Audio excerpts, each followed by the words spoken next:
JVC KW-X830BTS head unit. This is a JVC budget-friendly head unit, all digital, nothing mechanical, no CD player, lots of features, under $100. I got mine from Crutchfield. I utilized their free, well, no, not free, their wiring up service that gets the wire harness ready for you, and all you have to do is plug and play, and that was a great success. I did do another review which focused on how good of a job they did.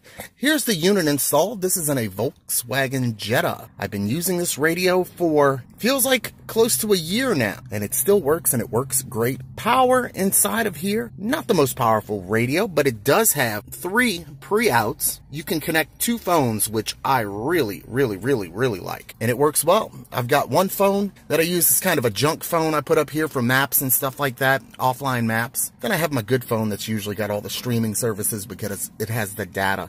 I'm going to go ahead and put the key in. We're going to power on. I'll show you some of the features, how I like to use it, how I use it most often. One thing I really like, you can use... Together, we'll get through this. You can use that USB port for things other than a thumb drive with music on it. Because usually we have all our music on our phones anyway, right?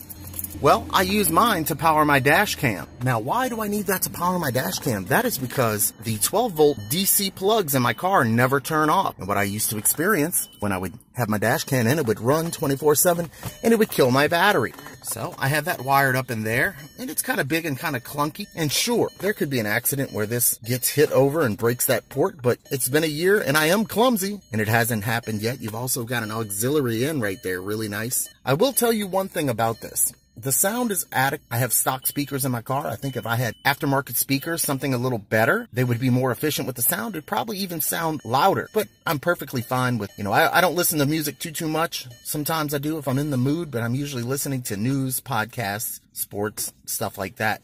It's got multiple LED light setups you can do. It tells you right there, variable color LED, and it's pretty cool. And if you want to go completely hands-free when you're connected with Bluetooth, there is a microphone you can wire up, but it seemed like a little bit too much work for me to do that. I don't really talk on the phone much, so it wasn't very necessary. It does have Sirius XM. You can wire up an antenna for that as well, but I don't use that service. I'm not sure if many people do use that service anymore. Not in the age of streaming from your phone, all the apps, podcasts, SoundCloud, Deezer, Apple Music, Prime, Amazon Music. I think that's still a thing. It is HD FM, and it does pick up excellently, but that could have a lot to do with your antenna that's hooked up in your car anyway. So you got some presets that you can use right here. 1, 2, 3, 4, 5, 6.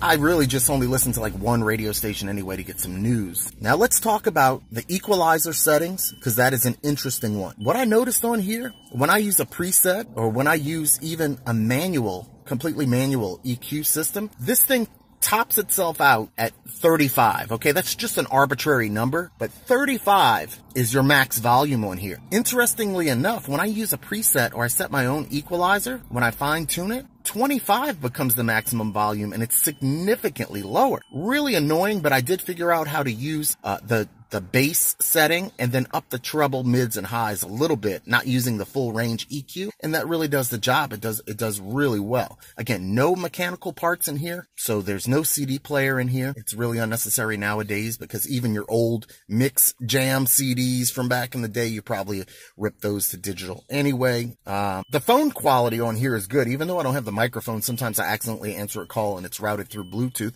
Sounds great, really does.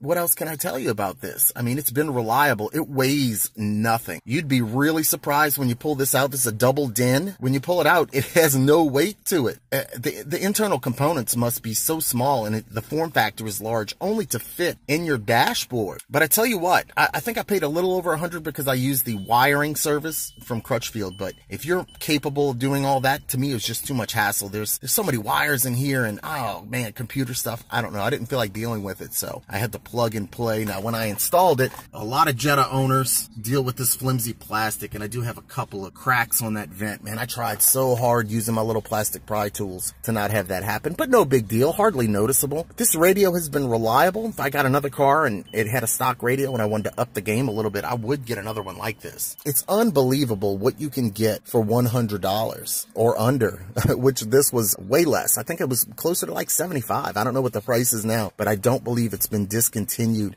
And that USB, it's going to give you 5 volts, 1.5 amps, plenty of juice to charge your phone. You plug in your phone, it will sync, at least for my iPhone. I have an Android now, but I've never tried to sync the Android, but I might try to plug that daddy in one day and we'll see how it works. But overall, if you're questioning whether or not you should get this radio, man, I say get it. If it's not enough power for you, then just go ahead and wire yourself up an amplifier. It's ready with the 3 pre-outs. It's ready. It has a remote control application, so you can download from your app store a remote control that you can use on your phone. I find that completely unnecessary because everything is right here. I love the big dial, and that is mechanical. You can feel it click, click, click, click, click, and it really works well. With these lights, you can set all kinds of different colors, and it's broken into thirds. So you have 1, 2, 3, and you can make it flash if you want to. I'm colorblind. I don't know what color I have it set to. Maybe you can leave a comment and let me know, what color is this? I have no idea. I really don't. Only thing I didn't want was the rainbow. No offense to anyone. And I didn't want it flashing because it just really seems like a distraction. You can also dim it, make it brighter. I think it's excellent, and I would give it 2 thumbs up. Boop, bop. And my name's Ryan for Silly Reviews. I appreciate you watching. Do you have this radio? Let me know what you think about it in the comments. Are you considering this radio? Well, go ahead and get it, okay? Hope I see you on the next video. If you're not a subscriber, go ahead and do that. And I'll catch you next time. Stay safe out there and get this radio. You'll really, really, really enjoy it.